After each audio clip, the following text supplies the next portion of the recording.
Hi, welcome to lesson 59 of the B2 course.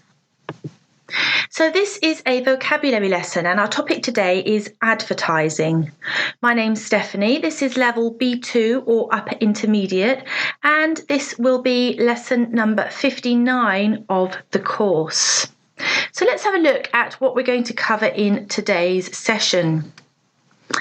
So in lesson 59 you will discuss logos and adverts, examine the importance of branding, and consider the impact of advertising.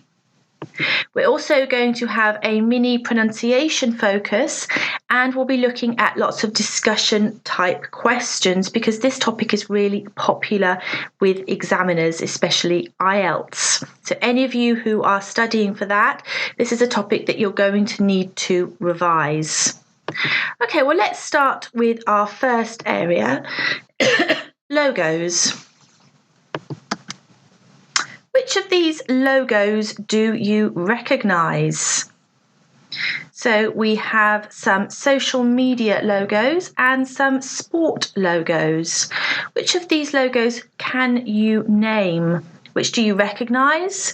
Which are popular where you are? Maybe you own some of these sports brands. Maybe you use some of these social media sites. But we're having a look at the logo. So think about the design, think about the lettering. If colour is used, is that important? Do they need to have the name, or can you identify a company simply by an image? So pause the slide and just have a think about these different logos. I'm sure you were able to name quite a few there. Okay, now let's move on to some questions about logos.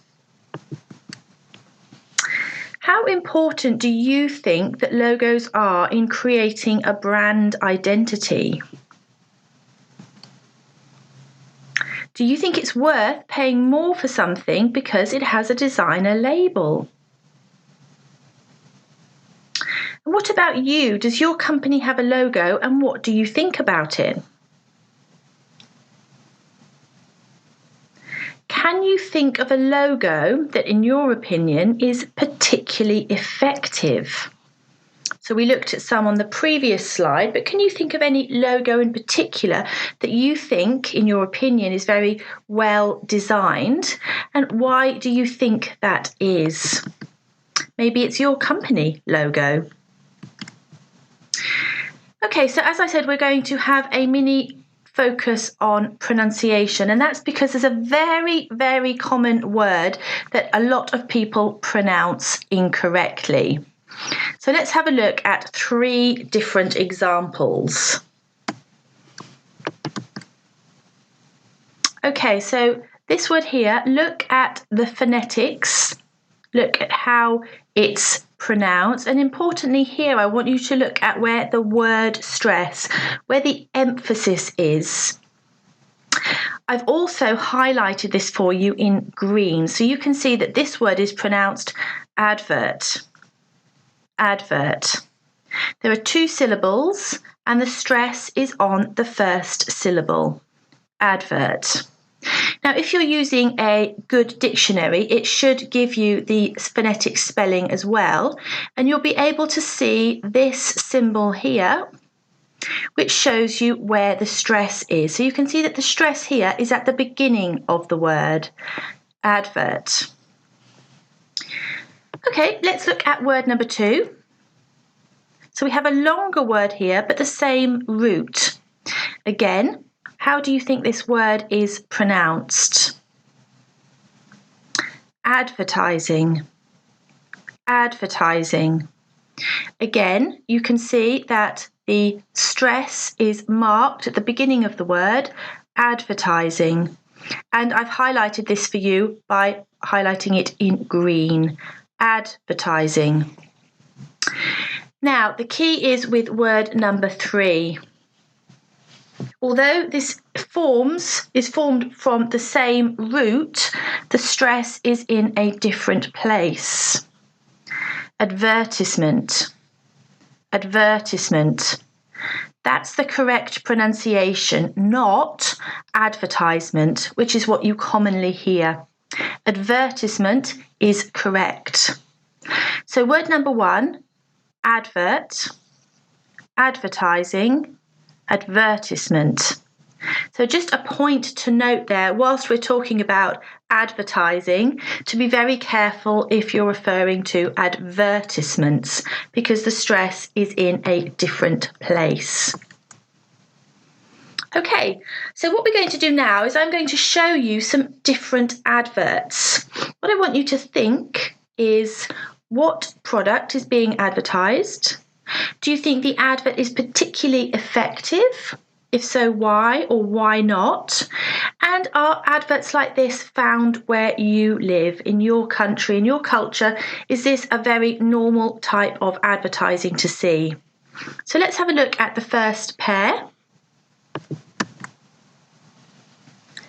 Okay, so picture number 1. What's it advertising? Do you like this advert? Do you think it's effective? What do you think the advertiser is trying to convey here?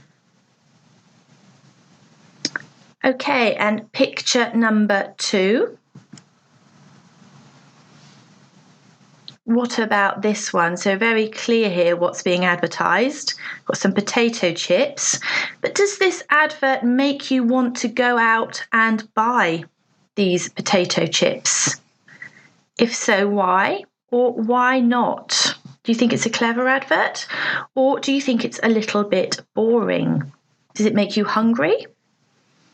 So all things to think about when you're looking at these adverts. Okay, let's move on then to number 3. What about this one? Again, for another food item. What do you think about this advert? The use of colour? Does it make you want to buy this product? And number 4. Something different here. This time we have a washing product to clean your clothes. Again, do you think this is an effective advert? Does it catch your attention? And what kind of advertising takes place where you live? So we're subjected to advertising all the time. I mean, whether you're walking down the street and you see billboards, whether you're looking on your phone, there's advertising, you turn on your computer, in magazines, on the television, we're bombarded with adverts. Okay, so let's move on then to some IELTS style questions related to advertising. So these are questions for speaking part 1. Are there any TV channels in your country which don't have adverts? So that's quite an interesting question. In the UK, some of our channels have adverts, but there are some channels where they're not allowed to advertise. What happens where you are? Are there some TV channels with no adverts? And do you think this is a good thing? Or do you enjoy watching adverts on TV? Do you find them quite entertaining? So some adverts can be very funny, can be amusing, and also, of course, they can be very informative. If you're looking to buy something, then adverts can be very useful in determining which product to buy.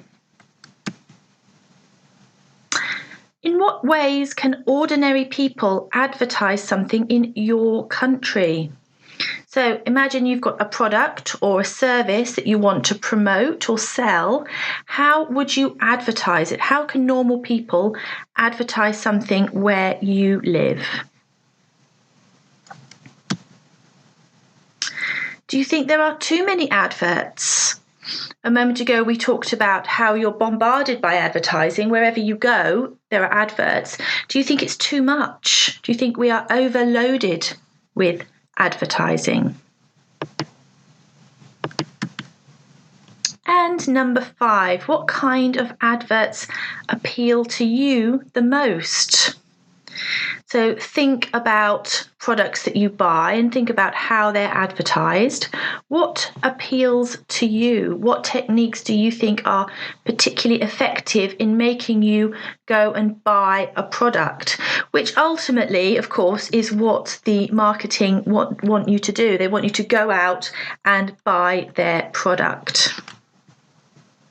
So those sort of questions are very typical for IELTS Part 1. They're relating the topic back to you. What do you think? What happens where you are? What do you do? So you need to be prepared to personalise and talk about what happens in your country and your experience. Okay, Part 2 in IELTS is a task. So this is an advertising style task that's very typical for IELTS. Describe an advert you once saw that was very effective. Now, this is very difficult to do on the spot if you haven't thought of an advert beforehand. And remember, the examiner's not interested really whether the advert is particularly effective or not. What they're interested in is your ability to describe this advert. So I really recommend that you think of something before the exam, because it's very difficult to think on the spot when you're feeling a bit under pressure and stressed. So think of an advert. It doesn't have to be particularly clever advert, but it has to be something that you can describe, and that's the important thing. So describe an advert that you once saw that was very effective. You should say where this advert appeared. So was it on a magazine, on a website? When you saw it, was it recently or was it a long time ago? What was it advertising? And why you thought it was so effective. And that's the key point. You need to be able to say why that advert was effective for you. So have a think back to the 4 pictures we just looked at. Which one of those, if you had to choose one, would you say is the most effective? And think about saying why. Why was that advert effective for you? Okay, let's move on then to Part 3 style questions. So with IELTS, Part 3 is widening the discussion. So Part 1 was very personal, Part 2 was a task, Part 3 is opening out the discussion. What is it that makes an advert effective? This is something we've talked a lot about. What are the advantages of advertising on the internet rather than TV? So again, nowadays, of course, it's a whole new world being able to advertise on the internet as well as the TV. Maybe you find adverts on the internet are different. In what ways? You need to be able to describe and explain. Are there any products that you think should not be advertised? Again, this is a very interesting topic, and the rules will be quite different depending on where you live. For example, in the UK, you cannot advertise tobacco products. So when you turn on the television, you're not allowed to see any adverts for smoking, for cigarettes, for tobacco-related products. Number 4, is there much advertising in your country? So think about your country where you live. Is there much advertising when you walk down the street? Are there billboards advertising things on buses, on trains? What happens where you are? And what are the kind of places where we can see advertising? So as I just said, nowadays, for example, on buses, they have interactive TV screens where you can see adverts being played. The same on metros, on trains, So it's not just static advertising anymore. You're walking down the street, we're literally bombarded everywhere with advertising. So think about the different places where you can see advertising. Okay, so to finish with, we're going to have a look at some vocabulary. Celebrity endorsement. What does this mean? Do you know? Celebrity endorsement. Brand awareness. Brand loyalty. Cold call. To go viral. To launch a product. Spam mail. Target audience. And word of mouth. Now, these are all really nice expressions to use in the topic of advertising, but obviously you need to be able to use these correctly. So let's look at putting the vocabulary into some example sentences. Nike is a company that often uses to promote its products. They say that is the best form of recommendation. Our is young professionals aged between 25 and 35. To increase, we have invested heavily in marketing. Since we have into the market, we have seen an increase in sales of 75%. I hate trying to sell me something I don't want. I always get loads of in my inbox. His latest music video has on the internet. High-end designer products enjoy a high degree of. So what I want you to do is to put the vocabulary into the correct sentence. So pause the slide, have a go, read the sentence. If you don't know, skip, because some of them will be more obvious than others. So I suggest you work your way through, do the obvious ones, and then by process of elimination, hopefully you can work out what the other ones are.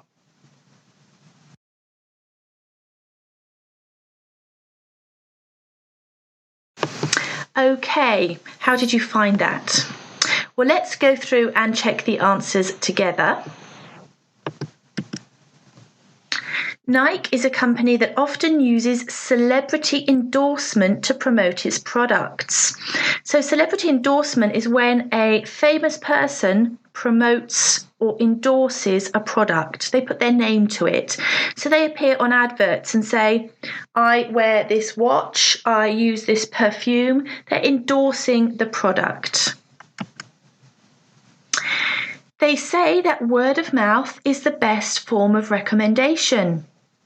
So word of mouth is when you have a positive or negative experience and you tell somebody about it. So maybe you go to a restaurant, the food is amazing, you tell your friend, you should go to that restaurant, the food is great. Your friend goes to that restaurant. This is word of mouth recommendation. And of course, this can work both positively and negatively. If you have a bad experience and you tell people, they will obviously stay away from that restaurant. So it can be very positive, but also very harmful for a company.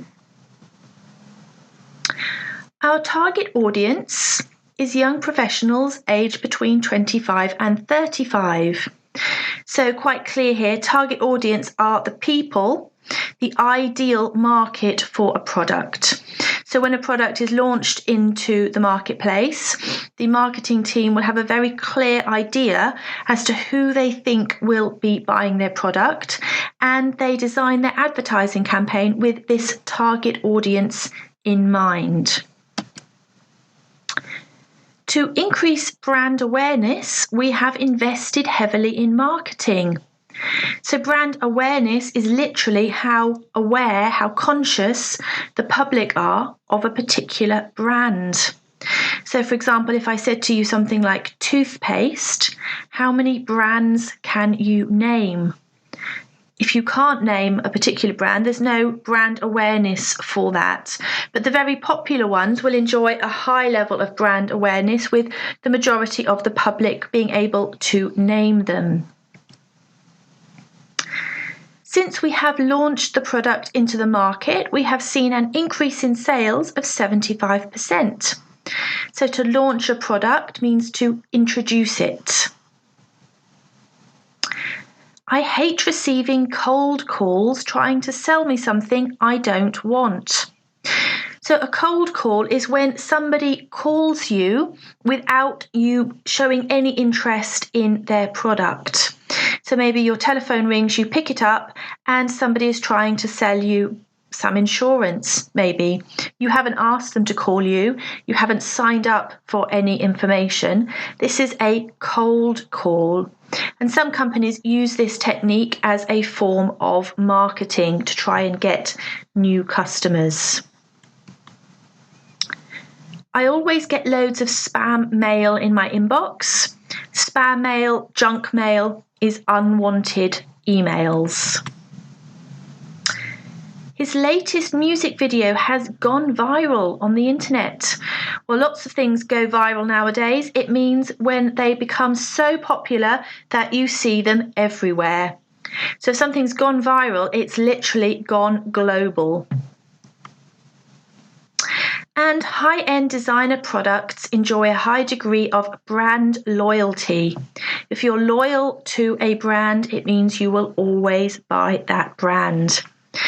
And maybe, for example, think of something quite simple like going to the supermarket. Do you find you always buy a particular brand of soup, maybe? That means you're very loyal to that particular brand. So some useful vocabulary there, and very nice if you can use these expressions when you are discussing advertising. So that brings us to the end of lesson 59. It means that the next lesson will be the last one in the course, and it's a review lesson looking back at the previous lessons. So really important lesson number 60. We'll be doing a lot of revision. But I hope you enjoyed lesson 59. I certainly did, and I really hope to see you next time. Thank you.